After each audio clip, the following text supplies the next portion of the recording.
Speaking of the best husband, I want to tell you a story. A really good one on this subject, making people conscious of Allah. You don't just invite people to have taqwa of Allah with your words. Your character says a lot. A friend of mine, he became a friend actually on a short trip, told me about how he was raised in a Muslim family.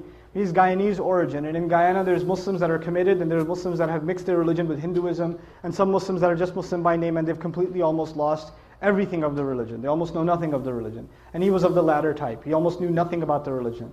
So as he was growing up in New York, he almost completely just wasn't even practically Muslim. He used to, get into fights with his mother. He went to jail a couple of times. He was in gangs, all kinds of stuff. Later on in life, he decides he wants to, he's looking for God.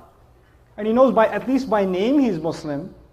I think his name was Muhammad or something, right? By name he's Muslim, so he should look into what religion first?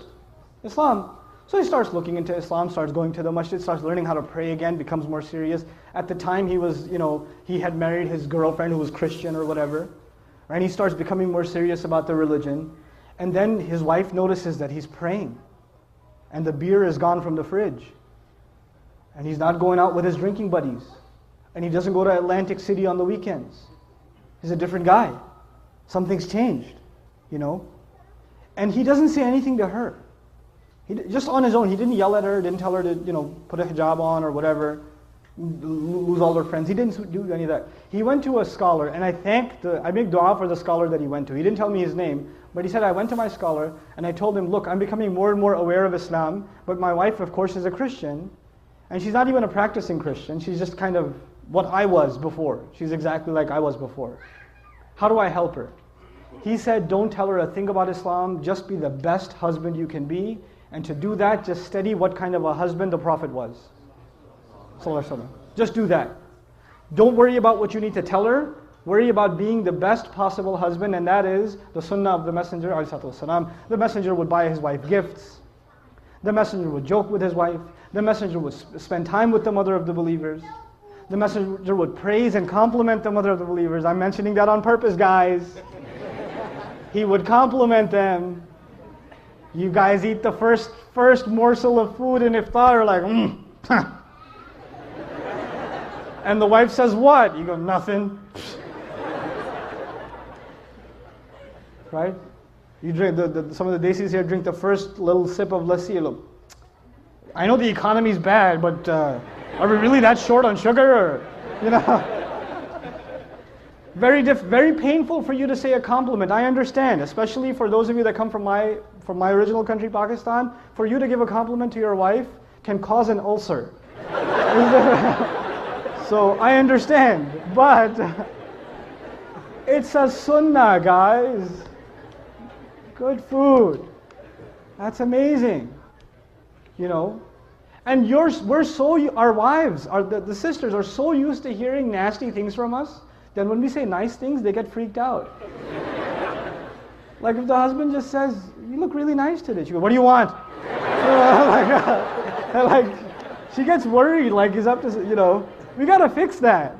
That's a problem. It can't be healthy. So he starts doing these things with his wife.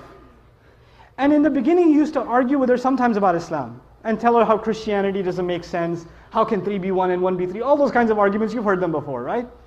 And none of those would work with his wife. None of them. He's like, no, I'm a Christian and that's it. Jesus is in my heart. Leave me alone.